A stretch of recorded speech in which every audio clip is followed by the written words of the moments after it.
Haleluya. Puji Tuhan. Kita mau baik, berkenan dan sempurna. Contohnya tadi cocok kali ya. Saya memang tidak pintar masak, Bapak Ibu Saudara. Dalam kita bertumbuh menjadi baik, berkenan dan sempurna, tak dapat tiada kita akan mengalami berbagai bentukan Tuhan. Dan di dalamnya termasuklah penderitaan. Dan malam hari ini saya justru mau meneguhkan Bapak Ibu Saudara, dalam kita bertumbuh, dalam kita dibentuk, dalam kita menghadapi penderitaan, kita tetap maju terus. Amen. Bahkan kita bersuka cita. Amen. Dalam ucapan bahagia, dalam buku Matius 5 mengatakan kita harus berbahagia, bergembira, bersuka cita. Amen. Kalau kita mendapat penganiayaan karena Kristus, karena demikian juga telah dianiaya nabi-nabi yang sebelum kita. Jadi sebenarnya Alkitab ini tidak pernah menjanjikan kalau kita sudah lahir baru, kalau kita sudah penuh Roh Kudus, bahkan kalau kita sudah melayani Tuhan, maka hidup kita terus senang aja.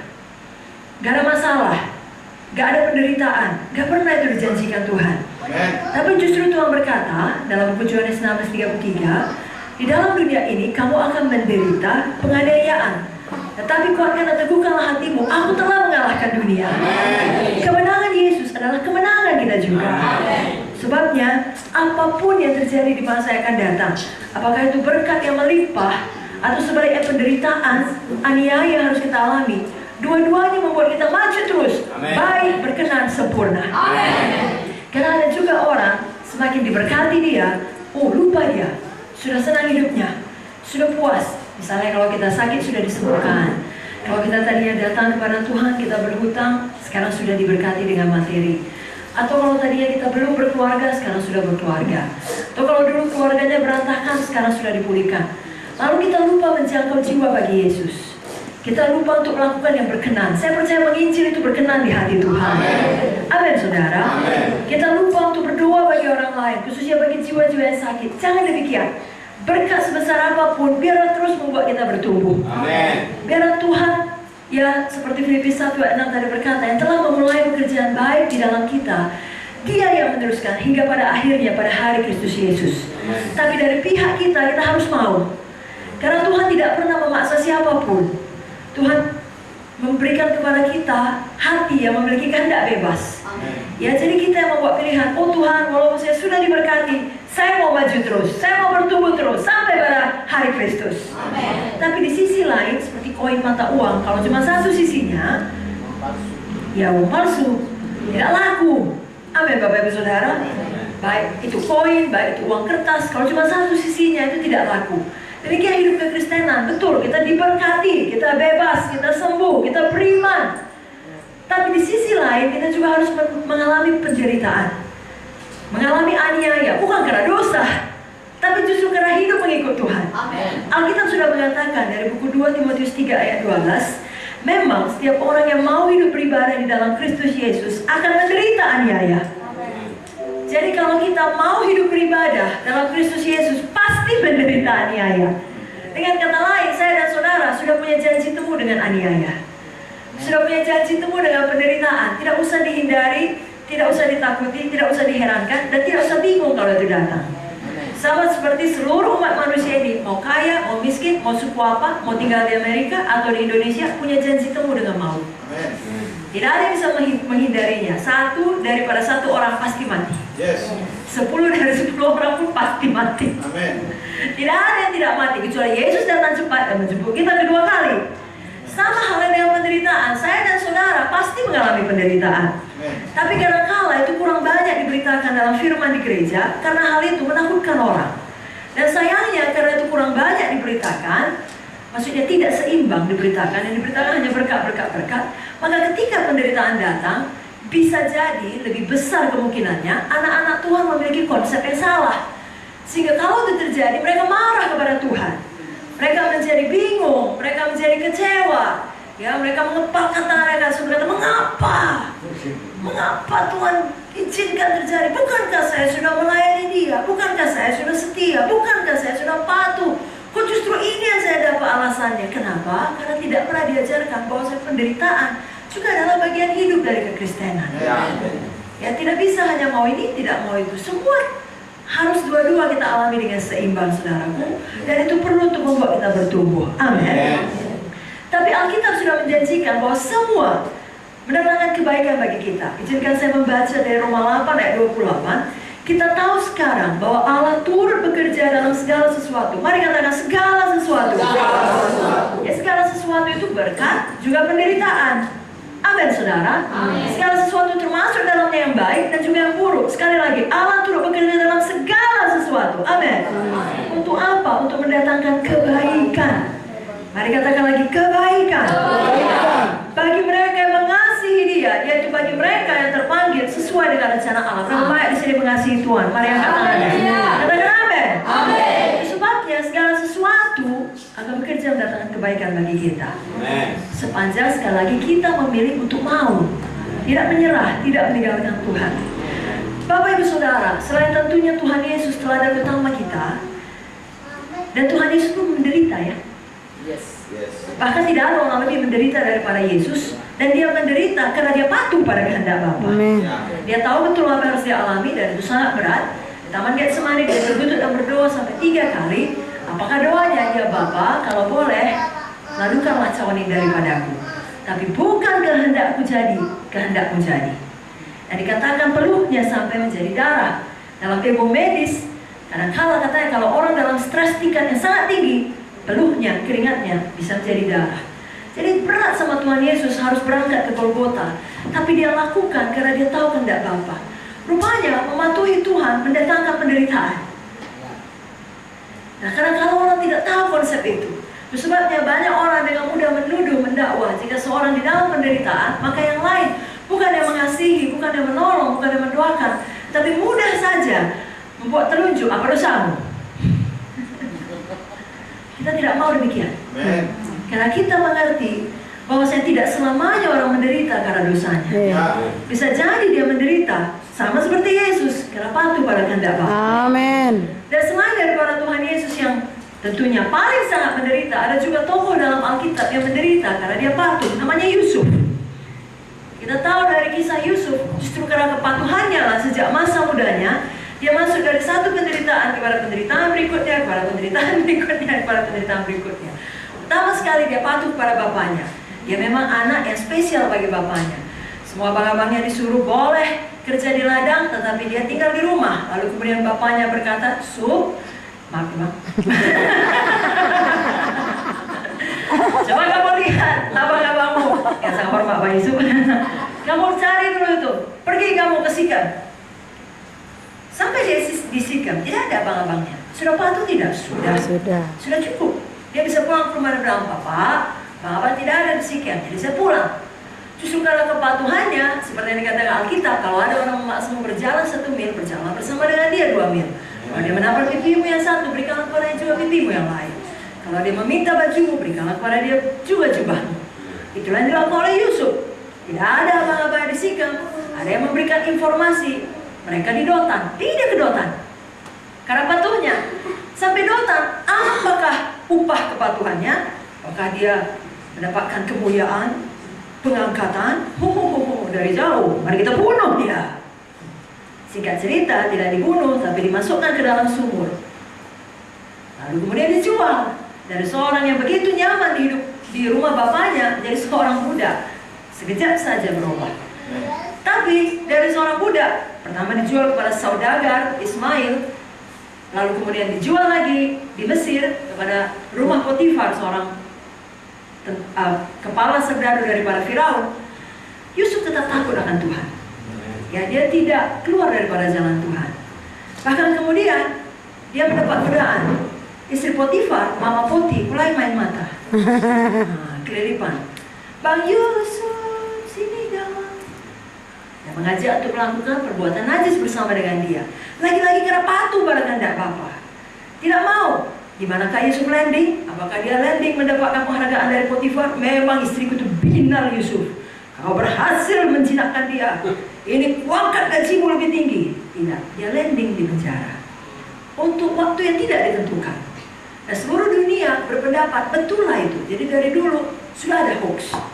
Di dalam pikiran seluruh dunia, Yusuf memang jahat. Gak tahu diuntung, main gila sama istri bos sendiri. Sudah diangkat pun, justru main gila. Patut di penjara, sampai busuk, sampai mati.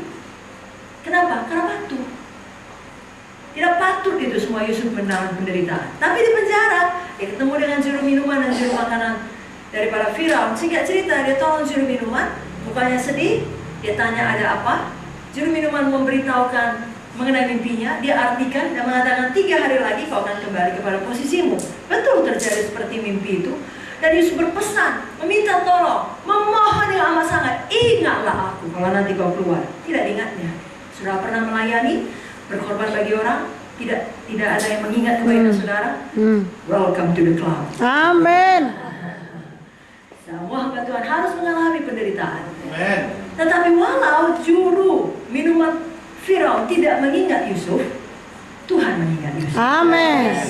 Jadi di dalam penderitaan dan semua hal yang kita alami itu membentuk kita baik berkenan sempurna, Tuhan tidak pernah melupakan kita. Amen. Malam ini izinkan saya bicara mengenai hidup Yusuf. Ada beberapa kebaikan dari penderitaan yang dia alami dan juga yang akan kita alami atau sedang kita alami. Yang pertama, penderitaan kita bila kita merespon dengan benar. Sekali lagi, bila kita merespon dengan benar. Amin, Bapak Ibu Saudara. Amin. Akan membawa kita kepada kesempatan yang lebih baik. Amin. Kita lompat kepada seorang yang bernama Paulus. Alkitab ini, khususnya Perjanjian Baru, ditulis banyak oleh Rasul Paulus. Bahkan lebih daripada setengah Perjanjian Baru merupakan tulisan Rasul Paulus. Apakah Bapak Ibu Saudara kira-kira tahu dari mana dia menulisnya? Penjara. Dari penjara. Kalau tadi dia tidak di penjara, dia akan terus menginjil. Iya. Dia akan terus keliling. Dia akan terus melayani. Justru karena dia di penjara, mengalami penderitaan, pengalaman penjara, itu membuka kesempatan lebih baik sehingga dia menulis surat kepada sidang-sidang. Tapi kemudian Roh Kudus, Tuhan sendiri yang mempreserve, ya, memastikan surat-surat itu tetap awet, tetap terjaga, terlindungi, bahkan kemudian disusun menjadi Alkitab. Bukan hanya memberkati sidang pada masa itu seperti yang dipikirkan Paulus, seperti yang dimaksudkan Paulus, tapi memberkati semua sidang sampai pada akhir zaman. Amin. Amin. Amin. Ada saat kita lakukan bagian kita, Tuhan akan lakukan bagian. Amin. Tahukah saudara, kitab Wahyu yang menerangkan mengenai kedatangan Tuhan kedua kali dan semua hal di masa yang akan datang juga ditulis oleh seorang rasul namanya Yohanes, di mana? Di Pulau Patmos, bukan pada waktu dia bersenang-senang, tapi karena dibuang, dikucilkan, dan tidak boleh keluar dari Patmos. Memang mati tua, tapi sama juga mati martirnya itu, dibuang di Pulau Patmos. Terus di situ terbukalah langit, terbukalah pewahyuan, tertulislah kitab Wahyu. Haleluya. Sehingga kita tahu apa yang akan terjadi di masa yang akan datang. Amin. Dan sebuah buku yang sangat berharga setelah Alkitab, katanya seluruh umat Kristen harus tahu cerita itu setelah Alkitab, yakni buku perjalanan seorang musafir. Dalam bahasa Inggris katakan Pilgrim Progress. Tahu saudara, ditulis oleh seorang bernama John Bunyan. Lagi-lagi di mana? Di penjara. Jadi penderitaan kita dapat membuka kesempatan yang lebih baik. Amen. Kalau kita ikut di dalamnya. Pada waktu itu terjadi mungkin kita tidak mengerti. Setelah selesai itu kita mengerti. Makanya waktu itu terjadi kita percaya pada Tuhan. Amen. Kalau Yusuf tidak masuk penjara, dia tidak akan ketemu dengan juru minuman Potifar. Itulah jembatan penghubung kepada penguasa yang mengangkat Yusuf untuk menjadi wakilnya. Amin. Maaf, bukan Potifar, Firaun. Juru minuman Firaun. Jadi kadang-kadang saudara menderita, Tuhan perjumpakan dengan orang yang tepat, di tempat yang tepat, pada waktu yang tepat. Amin. Membuka kesempatan yang lebih baik. Yes, haleluya. Percayakan saudara? Amin. Haleluya. Haleluya. Saudara, di dalam penderitaan, biar ini menguatkan saudara. Bagi saudara yang belum dalam penderitaan, saya tidak khawatir. Tuhan selalu punya cara untuk membentuk kita. Kita semua punya janji temu dengan penderitaan. Haleluya. Tapi saya berdoa ketika itu datang, Roh Kudus mengingatkan akan firman pada malam ini, lalu saudara maju terus dan menang. Amin. Yang kedua, penderitaan kita mempersiapkan kita untuk panggilan kita. Kalau Yusuf terus dibesarkan di dalam rumah ayahnya yang nyaman, sedangkan Tuhan sejak muda telah menaruhkan mimpi di dalam hatinya, itulah panggilan Tuhan, bahwa dia harus menjadi penguasa. Dia tidak akan punya karakter yang cukup tangguh, cukup kuat untuk menjadi penguasa. Amin. Karena kalau kelak dia menjadi penguasa, bahkan pada waktu dunia dilanda kelaparan, bukan hanya Mesir, seluruh dunia dilanda kelaparan, akan tentunya banyak masalah yang timbul. Dia tidak mampu menjawab itu semua, karena dia selalu hidup nyaman. Dia tidak tahu masalah. Sama seperti kalau orang kaya zaman sekarang, mana tahu masalah rakyat kecil. Kecuali dia keluar daripada zona nyaman dan hidup sebagai salah satu rakyat. Lalu dia mengerti apa yang harus dihadapi, tapi dengan apa yang sudah dipersiapkan sebelumnya kepada dia tahu menjawab masalah tersebut. Itulah terjadi dalam hidup Yusuf. Saudaraku, sejak muda dia mendapatkan mimpi itu. Saudara mungkin sejak awal saudara selamat, Tuhan telah mulai pekerjaan baik. Filipi 1 ayat 6. Saudara tahu betul Tuhan punya panggilan besar dalam hidup saudara. Lalu kemudian mengalami banyak penderitaan, jangan bilang salahnya itu. Gak betulnya itu. Kalau memang Tuhan memilih aku, kenapa ini semua terjadi? Justru karena Tuhan mau mempersiapkan karakter kita. Amin. Supaya kita seimbang, dapat dipercaya di dalam panggilan itu, saudara. Tapi sekali lagi, ketika bentukan itu datang, ketika penderitaan itu datang, kita membuat pilihan. Kalau orang barat berkata, better or bitter. Better itu menjadi lebih baik, bitter itu menjadi lebih pahit, lebih marah. Saya bilang tadi, kenapa Tuhan? Itu pilihan kita. Mari kita menjadi better. Sama seperti Yusuf dikatakan tadi, ketika dia patuh kepada bapaknya, dia melanjutkan ke Dotan, justru masuk ke dalam sumur. Sebenarnya pada waktu Potifar istrinya menggoda Yusuf, dia bisa bilang, Tuhan sudah kucoba caramu, sudah kucoba jalanmu, kucoba jalan kepatuhan, membuatku landing sebagai budak. Sekarang Tuhan, aku bukan lagi salah satu orang Ibrani, ya. Aku sudah ada di negeri orang. Aku harus hidup terhukum orang. Bukan hanya aku mau berdosa, tapi kan dia bosku, aku terpaksa.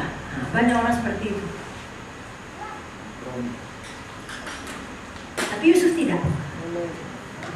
Lalu setelah dia masuk dalam penjara pun, dia tidak ada meninggalkan Tuhan. Makanya tidak pernah tertulis di dalam Alkitab Yusuf mempertanyakan Tuhan, Yusuf menjadi marah, Yusuf menjadi pahit hati.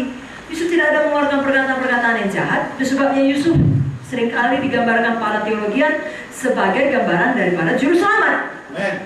Karena Tuhan Yesus juga ketika mengalami penderitaan, dia tidak pernah mengeluh dan tidak pernah membalas. Saya bacakan teladan Tuhan Yesus dalam 1 Petrus 2 ayat 23. Ketika ia dicaci maki, ia tidak membalas dengan mencaci maki. Ketika ia menderita, ia tidak mengancam, tapi ia menyerahkannya kepada Dia yang menghakimi dengan adil. Amin. Jadi kalau nanti saudara dicaci maki, jangan balas. Kalau saudara menderita, jangan mengancam. Nanti saudara menyerahkan kepada siapa? Kepada Bapa di sorga. Kenapa? Karena hanya Bapa lah hakim, bukan saya, bukan saudara. Bapa tugasnya kelak akan menghakimi seluruh dunia. Kita tugas kita mengasihi. Amin, saudaraku. Lalu apa lagi yang dilakukan Tuhan Yesus ketika dia dianiaya? Yesaya 53 ayat 7. Dia dianiaya, tapi dia membiarkan diri ditindas dan tidak membuka mulutnya. Dibiarkannya dirinya ditindas dan tidak membuka mulutnya. Seperti anak domba yang dibawa ke pembantaian, seperti induk domba yang keluar di depan orang-orang yang menggunting bulunya, ia tidak membuka mulutnya. Banyak hamba Tuhan yang sudah dewasa rohani tahu kalau dia masuk dalam penderitaan, dalam kehendak Tuhan, dia tidak buka mulut. Kalau banyak hoax berseliweran, dia tidak buka mulut. Adakah Yusuf sibuk membuka mulut? Tidak. Sebabnya jangan heran kalau hamba-hamba Tuhan tidak mau buka mulut. Yesus pun tidak buka mulut. Amin. Karena siapa kita akan nampak dari apa yang kita ucapkan. Kita berkata, perkataan yang keluar dari mulut kita berasal daripada hati kita. Haleluya. Tuhan Yesus dalam keadaan yang paling berat, dia tidak mengeluarkan kata-kata jahat. Hanya pada waktu saat dia berpisah dengan Bapa, Yesus tidak tahan lagi. Maka dari atas kayu salib dia berkata, Eli, Eli, lama sabachthani. Bapa, mengapa kau tinggalkan aku? Karena saudara, bisa jadi saudara sangat menderita. Saudara tidak berkata apa-apa, tapi ada satu momen di mana kemudian akhirnya saudara mengeluarkan perkataan. Dan saudara berpikir orang akan mengerti penderitaan itu. Tidak ada yang mengerti. Sama seperti Yesus ketika dia berkata, Eli, Eli, lama sabachthani. Tidak ada orang, betulnya dia anak Allah. Misalnya, pas waktu dia pas mengucapkan itu, dia sudah memanggil Bapa. Saudara tahu orang lagi salah mengerti. Apa kata orang? Dia memanggil Elia. Yuk kita lihat yuk. Apa nanti Elia datang menyelamatkan dia? Jadi anak-anak Tuhan, kalau disalah mengerti, maju ke depan. Haleluya.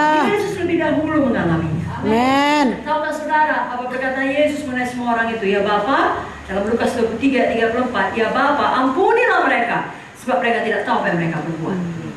Nah, kalaupun ada orang dengan sengaja membuat saudara menderita karena saudara mengikut Yesus, kalau mereka memang belum mengerti, saudara berdoa seperti Yesus, ya Bapa, Amin. ampunilah mereka belum selamat, keluarga saya ini belum selamat, orang tua saya ini belum selamat, pasangan saya ini belum selamat, anak saya ini belum selamat. Mereka tidak tahu apa yang mereka berbuat. Tapi sebaliknya, kalau itu datang dari sesama anak Tuhan yang memang iri hati seperti saudara-saudara Yusuf, dengan sengaja mau membunuh Yusuf, dengan sengaja mau menghancurkan Yusuf, saudara tidak usah ganti doa saudara. Tetap katakan, ya Bapa, ampunilah mereka, karena mereka tahu betul yang mereka berbuat. Tapi intinya, ampunilah mereka. Amin. Katakan amin. Amin. Sekali lagi, kenapa? Karena itu membentuk kita menjadi dewasa rohani, lebih dewasa rohani, dalam arti kata lebih seperti Yesus. Amin. Wah roh dihasilkan di dalam kita. Saudaraku, biasanya saudara tidak bertambah di dalam wah roh, tidak bertumbuh dalam wah roh ketika saudara diberkati. Kalau kita mau jujur ya, biasanya, pada umumnya saudara akan bertumbuh di dalam wah roh ketika saudara mengalami dapur api kesengsaraan. Amin. Berkata disitulah kita dimurnikan. Sama seperti emas, kalau dia tidak 24 karat, dia dilebur dalam api. Maka kalau dia 16 karat, maka sisanya yang lain, semua sanga, semua kotoran, semua yang bukan emas akan naik ke atas. Impurities ya, itu akan naik ke atas, akan ketahuan. Di mana? Di dalam dapur api kesengsaraan. Lalu kalau kita mau, kita izinkan Roh Kudus membuang itu, lalu dihasilkan buah roh dalam kita. Lalu mempersiapkan kita untuk panggilan kita yang besar tersebut. Amin. Ya, atau dalam perjanjian lama, mimpi Yusuf yang besar tersebut. Dituliskan dalam Mazmur 105 ayat 17. Diutusnya seorang mendahului mereka, Yusuf yang dijual menjadi budak. Ayat 18 Mazmur 105. Mereka mengimpit kakinya dengan belenggu, lehernya masuk ke dalam besi. Tapi dalam salah satu terjemahan bahasa Inggris dikatakan, his soul came into iron, iron entered his soul. Besi masuk ke dalam jiwanya, jiwanya menjadi teguh seperti besi. Jadi bukan leher, jiwanya menjadi teguh seperti besi. Bukan besi, bukan jiwanya saja masuk dalam besi, besi masuk dalam jiwanya. Dalam arti kata, jiwanya menjadi teguh seperti besi. Tidak ada yang dapat menghentikan dia, tidak ada yang menggoyahkan dia. Unstoppable, ya, tidak bisa dihentikan. Amin. Dia percaya pada Tuhan, dia maju terus. Yes, haleluya. Dimanakah Yusuf mendapatkan semua pengalaman yang mendewasakan dia, sehingga dia kemudian layak sepadan dengan panggilan atau mimpinya yang besar. Di dalam rumah ayahnya tidak, di dalam pengalaman penjara. Amin. Saya dan saudara pun kerap kali akan mendapatkan pengalaman-pengalaman tersebut untuk mendewasakan kita, mempersiapkan kita pada panggilan kita. Amin. Jadi biarlah kita mau penderitaan itu membentuk kita. Amin.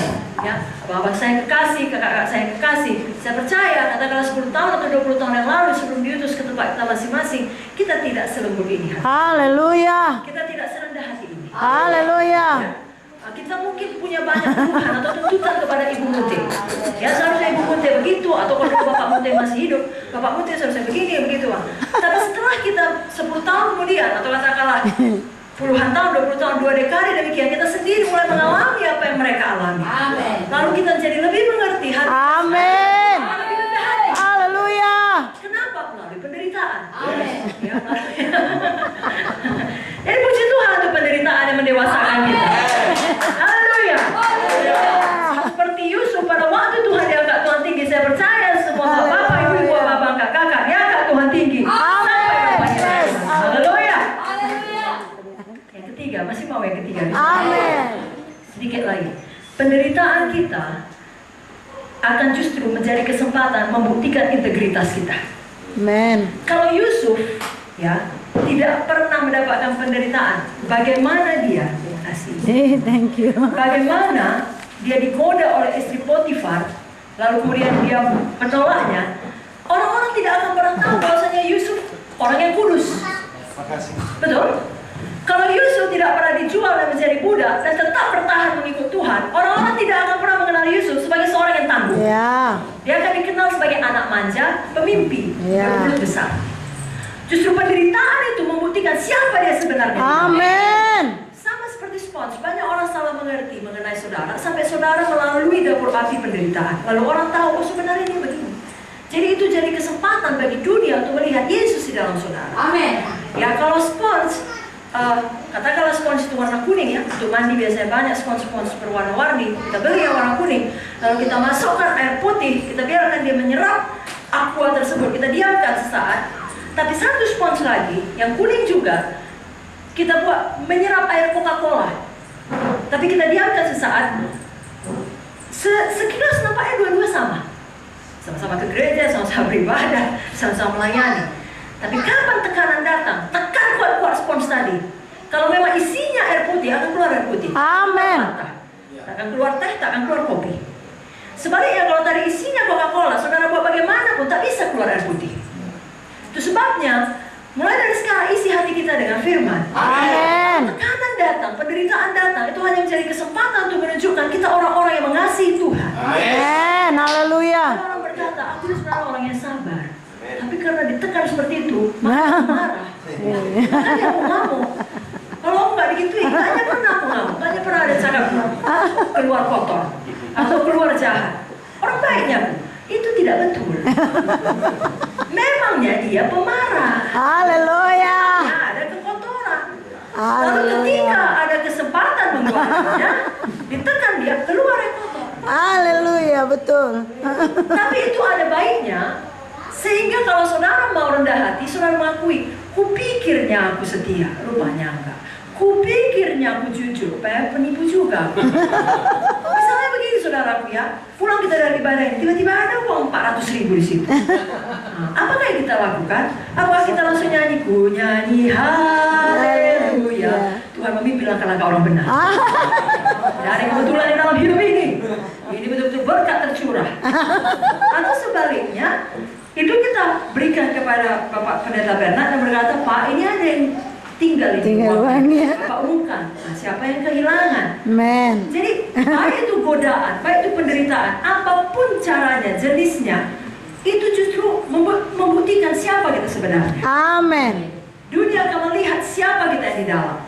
Dan sekali lagi kalau ternyata yang keluar tidak baik, mari kita rendah hati dan mari kita bertobat. Haleluya. Amin saudaraku. Haleluya. Yang mau rendah hati dan bertobat, katakan amin. Amin. Biar penderitaan kita membuktikan karakter kita yang baik. Amin. Itu sebabnya jangan sibuk kali membangun reputasi. Karena kalau hanya membangun reputasi, tidak selamanya itu betul. Banyak orang bangun reputasi supaya dilihat orang baik saja. Kalau karakter baik, reputasi biasanya Ya, baik. benar. Amin. Tapi kalau reputasi baik, tidak belum tentu Karakter. Amin. Tapi kadang-kala bagi orang yang panggilannya khusus, bisa jadi reputasinya buruk, seperti Yusuf ketika dalam bentukan dalam penjara, tapi karakternya baik. Amin. Seluruh dunia salah mengerti. Jadi yang paling perlu apa kata Tuhan? Ya, amin. Reputasi itu apa kata orang? Tapi karakter apa kata Tuhan? Amin. Jadi itulah yang kita kejar. Yakni karakter atau kejujuran, ketulusan, ya, atau dikatakan integritas kita, Iya. komitmen kita. Biarlah situasi boleh berubah, integritas kita tidak berubah. Amin. Komitmen kita kepada Tuhan tidak berubah. Amin. Dan kata lain di saat susah, di saat sedih, ya kalau anak-anak saya di Medan bilang sebelum menikah atau sesudah menikah, sebelum bekerja atau sudah bekerja, tetap Yesus nomor satu. Amin. Ada amin? Amin. Sebabnya sekali lagi kalau Roh Kudus menegur kita ada hal-hal yang dimana kita harus bertobat, mari segera kita bertobat. Yes. Karena tak dapat tiada, sama seperti kita punya janji temu dengan penderitaan. Suatu saat semua yang tidak baik di dalam ini tak dapat tiada, suatu hari akan ketahuan. Haleluya. Akan keluar juga. Betapa baiknya pun kita pura-pura. Saudara bilang enggak, saya rapi menutupinya, enggak ada yang tahu. Saudaraku, kalau pun nggak ketahuan di dunia ini, sampai di nisan kita, di batu nisan kita pun ditulis orang paling baik sedunia. Tapi kalau pasti akan ketahuan. Dan kalau ketahuan nanti di kekekalan itu sangat memalukan. Ya, nanti dipikir orang kita lah paling hebat di dunia, rupanya enggak. Bagus di dunia dipikir orang kita nggak ada apa-apa. Di sorga Tuhan bukakan kebenarannya. Amin. Ya, karena Amin. Tuhan sudah berjanji, aku akan memunculkan kebenaranmu seperti terang dan hakmu seperti siang. Yes. Tapi Tuhan memang tidak pernah mengatakan di dunia ini saja pasti. Bisa jadi di dunia akan datang. Tapi tahukah saudara, seperti kata Ibu Munte tadi, dunia akan datang, itulah yang sebenarnya. Amen. Karena 120 tahun pun di dunia ini adalah seperti setitik saja dipanjangnya garis kekekalan. Haleluya. Itulah yang harus kita kejar. Amin. Amin saudaraku. Amin. Yang keempat, penderitaan yang kita alami justru membuat menyadari Tuhan tidak pernah meninggalkan kita. Amin. Tahukah saudara, kerap kali kalau kita jujur, pada waktu penderitaan lah kita menyadari Tuhan itu sangat dekat. Amin. Pada waktu kita sibuk, kita apa-apa, kita kadang-kadang bisa ya rutinitas saja, terutama kalau udah hamba Tuhan melayani. Ya, pada waktu kita harus berhenti melayani, mungkin karena sakit, mungkin harus menghadapi operasi atau apa saja. Justru di ruang operasi, di kamar rumah sakit, di mana tidak ada orang bisa saudara jumpai, handphone pun dilarang, tidak bisa lihat-lihat lagi. Nah, saudara mendekat pada Tuhan dan saudara lihat Tuhan baik, Tuhan setia, Tuhan mau. Amin. Saudara sadari Tuhan tidak pernah meninggalkan saudara. Amin. Amin, saudara. Amin. Tahukah saudara, dalam Kejadian 39 ayat 20-21 saya bacakan mengenai Yusuf. Lalu Yusuf ditangkap oleh tuannya dan dimasukkan ke dalam penjara, tempat tahanan-tahanan raja dikurung. Demikianlah Yusuf dipenjarakan di sana. Tapi Tuhan menyertai Yusuf. Amin. Katakan, Tuhan menyertai Yusuf. Tuhan menyertai Yesus. Dan melimpahkan kasih setianya kepadanya dan membuat Yusuf kesayangan bagi kepala penjara itu. Luar biasa, bukan? Tuhan menyertai Yusuf. Berarti Tuhan ikut masuk penjara. Kalau dalam kisah Sadrak, Mesak, Abednego, Kak Vicky selalu mau bahkan hari itu, Tuhan ikut masuk ke dalam dapur itu. Ya. Tuhan ikut ada di sana, bahkan nampak oleh raja. Amin.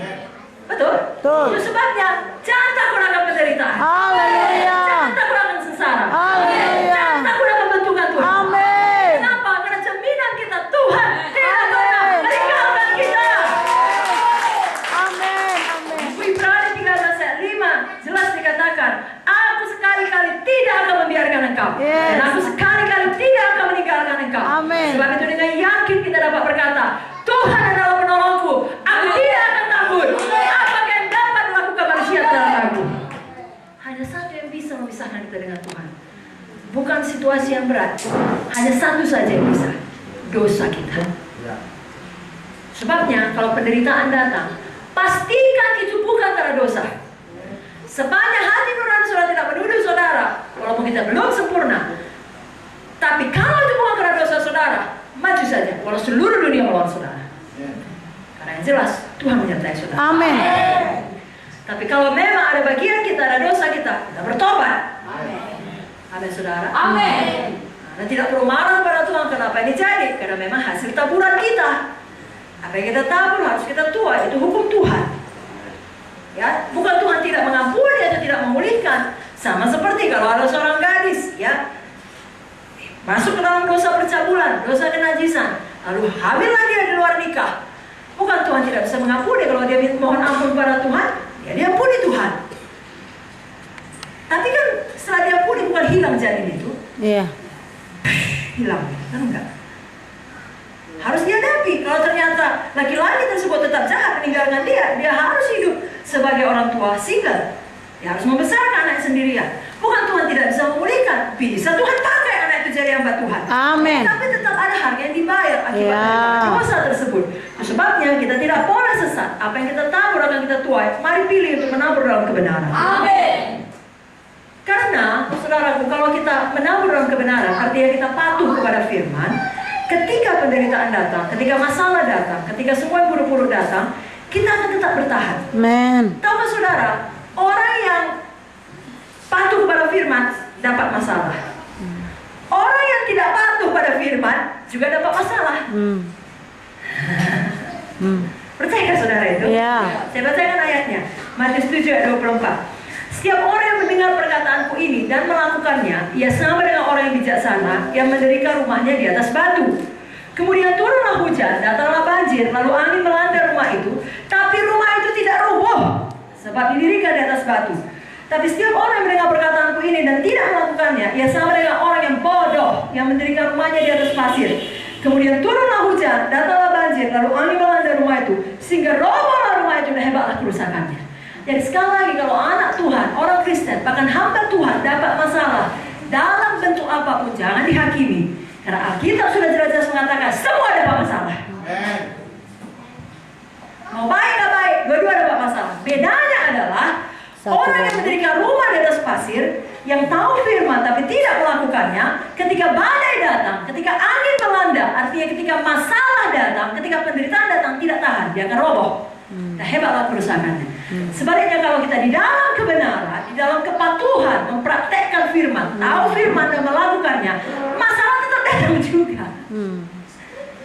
tapi rumah itu tetap Amin. Haleluya. Haleluya. Boleh saya lihat tangan-tangan yang mendirikan rumah di atas batu? Katakan amin. Mau kita selalu patuh akan firman. Ya saudaraku, Tuhan Yesus tidak pernah meninggalkan kita. Jangan kita yang meninggalkan dia. Amin. Saya katakan tadi juru minuman dalam kisah Yusuf di buku Kejadian melupakan Yusuf. Sudah jelas Yusuf bilang, ingatlah aku. Tapi dia tidak mau ingat. Tapi sekali lagi, Tuhan tidak melupakan Yusuf. Amin. Saudara juga, Tuhan tidak melupakan saudara. Amin. Jika saudara seperti Yusuf mendapatkan pengalaman penjara, atau satu lagi di awal penderitaannya, pengalaman sumur. Tahu saudara, Yusuf dilemparkan ke dalam sumur. Walaupun sumur itu tidak berisi air, tidak ada pengalaman sumur yang menyenangkan. Kalau dia masuk ke dalam, nggak tahu entah di dalam ada ular, ada tikus, Alkitab tidak menuliskannya, tapi itu pasti tidak menyenangkan. Pasti tidak ada lampu, tidak ada meja, tidak ada kursi. Dia tidak bisa bersantai, dan dia nggak bisa ke kanan, nggak bisa ke kiri, nggak bisa lagi ke bawah. Saya nggak tahu apakah suatu hari saudara akan mendapat pengalaman sumur juga. Saudara mau ke bawah, lebih bawah lagi pun nggak bisa. Artinya saudara mau bunuh diri pun nggak bisa, karena nggak boleh kata firman. Tapi saudara udah sampai di ujung, nggak ngerti lagi, nggak tahan lagi, tapi nggak bisa lagi ke bawah. Sudah paling dasar, di pengalaman sumur, sangat menderita. Tapi satu perkara, saudara bisa melihat ke atas. Amin. Melihat kepada Tuhan. Haleluya. Berharap kepada Tuhan yang hidup. Berseru kepada nama Yesus. Allah berjanji mendengarkan seruan kita. Bagaimana dia mengangkat Yusuf, dia juga mengangkat saudara. Haleluya saudaraku. Dan itu menyadarkan kita bahwasanya memang hidup kita ini hanya perlu bergantung pada Tuhan. Amin. Bukan perlu bergantung pada apa kata sosmed, pada apa kata orang, pada apa kata pengikut follower saudara kalau saudara punya Twitter, atau berapa jempol saudara dapat di Facebook atau semua sosmed lainnya. Bukan itu.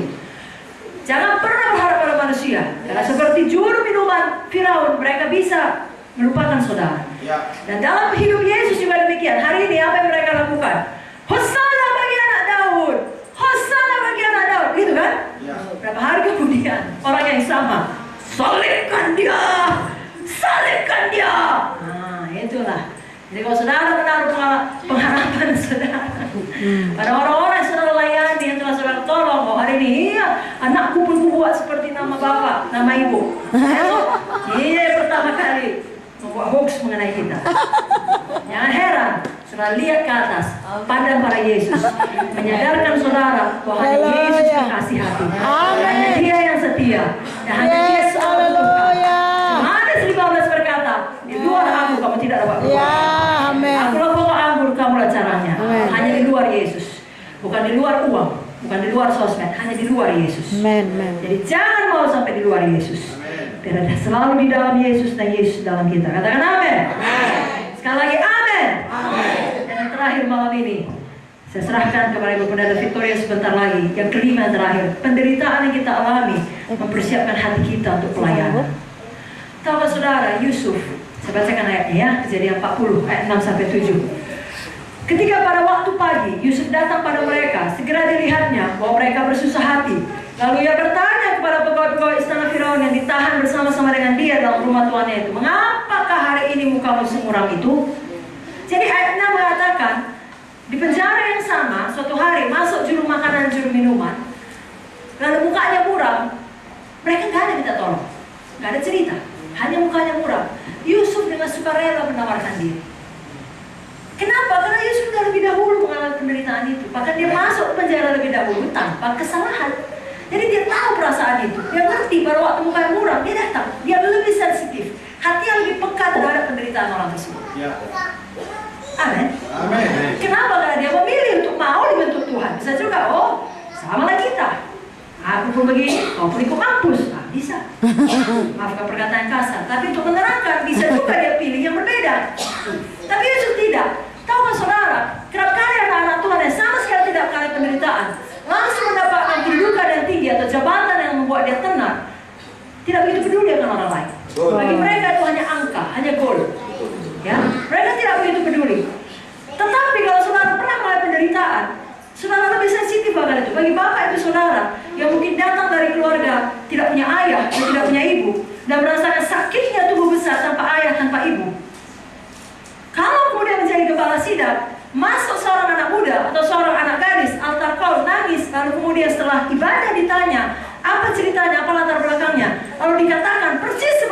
saudara tidak punya ayah atau tidak punya ibu, saya yakin dengan segera saudara mengepakkan sayap saudara untuk melindungi dia. Karena ada satu bond yang khusus, satu hubungan yang khusus.